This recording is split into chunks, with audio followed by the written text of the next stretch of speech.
Hello and welcome everyone. स्वागत है आपका हमारे एपिक स्कॉलर चैनल पे। आज हम लोग क्लास 6 की ज्योग्राफी का chapter 1 locating places on earth का पूरा रिकैप करने वाले हैं क्वेश्चंस एंड आंसर्स के थ्रू। तो चलो हम शुरू करते हैं आज की इस वीडियो को।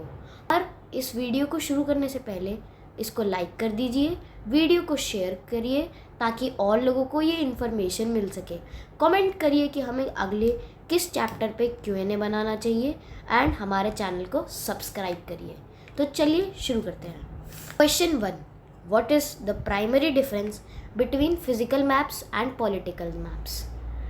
तो देखो भाई, जो हमारे फिजिकल मैप्स होते हैं ना, वो हमारे नेचुरल फीचर्स जो मैन मेड नहीं है, जो बाउंड्रीज हमने नहीं बनाई है, जैसे माउंटेन्स, रिवर्स, ओशियंस, डेजर्ट और काफ़ी अलग अलग लैंडफॉर्म्स, इन सबको दिखाते हैं जो हमारे फिजिकल लैंडस्केप है अर्थ का।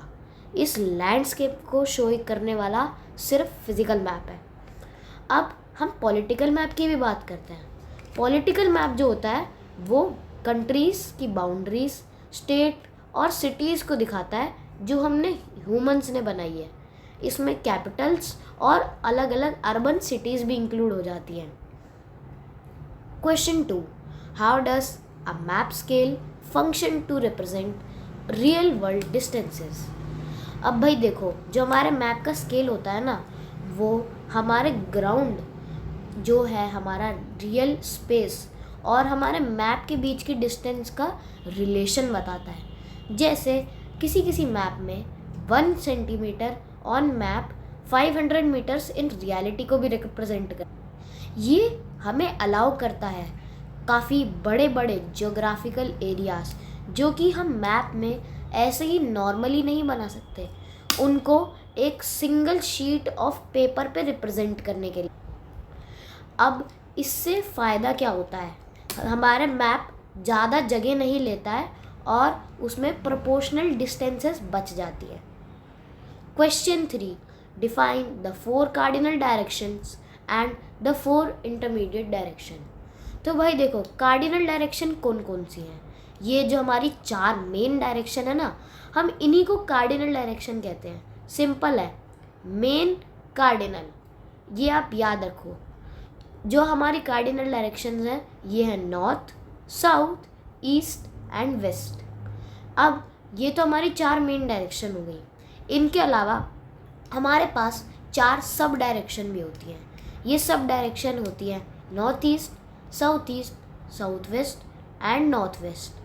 ये हम काफ़ी यूज़ करते हैं हमारे ज्योग्राफी के अंदर। Question 4, what is the torrid zone and why is it categorised by hot climate. अब भाई ये टॉरिड जोन क्या है, चलो पहले इसी को ही समझते हैं। जो हमारा टॉरिड जोन है ना, ये एक रीजन है जो इक्वेटर के अराउंड है। अब अगर हम इस रेड लाइन को इक्वेटर माने तो हमने जैसा पहले पढ़ा था, इसके ऊपर और नीचे 2 लाइंस होती हैं, Tropic of Capricorn and Tropic of Cancer. Tropic of Cancer ये ऊपर वाली ग्रीन लाइन है एंड ये ट्रॉपिक ऑफ कैप्रिकॉर्न ये नीचे वाली ग्रीन लाइन है। अब इन 3 लाइंस के जितना भी ये वाला रीजन है ना बीच का, हम इसी को ही तो टॉरिड जोन बोलते हैं। अब ये हॉट पता है क्यों होता है, क्योंकि इसमें डायरेक्ट सनलाइट यानी बिल्कुल सीधी एकदम लाइन की तरह वो पड़ती है इस रीजन पे सन से। ये जो है ये एक वार्म क्लाइमेट बना देता है compare to other regions of the earth. तो चलो आगे देखते हैं। Question 5, how do map makers use symbols to represent large scale features in limited space. अब भाई देखो, हमारा जो मैप है ना वो कितना सा होता है, इतना सा होता है, एक शीट होती है वो। तो अब उस इतनी छोटी सी शीट में हम इतनी बड़ी हज़ारों किलोमीटर्स बड़ी अर्थ को तो नहीं दिखा सकते, तो इसीलिए हम यूज़ करते हैं इन सिंबल्स का। अब इन सिंबल्स में हम एक इसी शेप को सिंप्लीफाई करते हैं और ये सिंप्लीफाइड शेप काफ़ी आसान भी होती है ड्रॉ करने में और ये ज़्यादा स्पेस भी नहीं लेती है। इसीलिए हमारे जो मैप मेकर्स हैं इन सिंबल्स को यूज़ करते हैं। ये सिंबल्स जो होते हैं ना, ये पूरी दुनिया में आप कहीं पे भी चले जाओ, हर जगह आपको सेम ही मिलेंगे।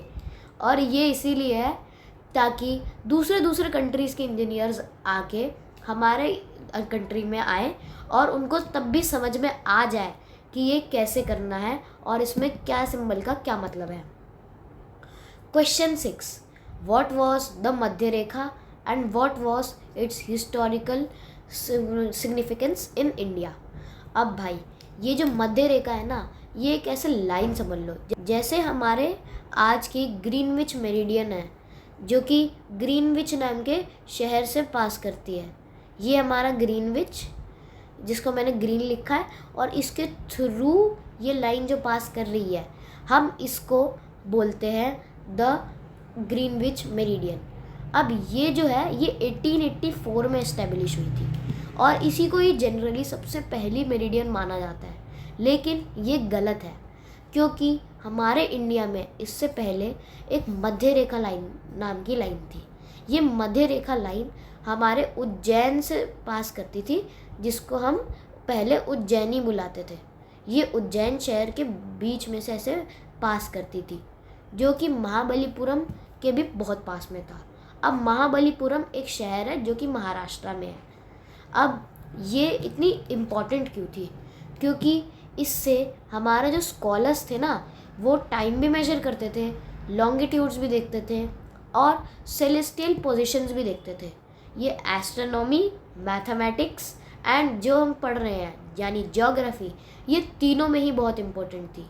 इसको हमारे कई सारे स्कॉलर्स जैसे आर्यभट्टा ने भी यूज़ करा है अपनी कैलकुलेशंस बनाने के लिए। ये लाइन हमारे इंडिया में सबसे सिग्निफिकेंट लाइन रही है पूरे हिस्ट्री में। ये हमारे आज की भी जो मिर्ज़ापुर लाइन है, जो हमारे इंडिया से पास करती है उत्तर प्रदेश में, ये उससे भी ज़्यादा इम्पोर्टेंट थी, क्योंकि ये हमारी एक सेंटर मेरिडियन के तरह काम करती। चलो, आज आप सबने एक बहुत अच्छी जॉब करी। आपने ज्योग्राफी और मैप्स के काफ़ी सारे इम्पोर्टेंट की कॉन्सेप्ट सीख लिए हैं। तो अब अपने एग्ज़ाम्स की टेंशन छोड़ दो, क्योंकि आपने ये वीडियो जो देख ली है। चलो, थैंक यू एवरीवन, आपने हमारी वीडियो पूरी देखी। बस आप हमें कमेंट करना कि आपको अगले किस चैप्टर पे Q&A चाहिए।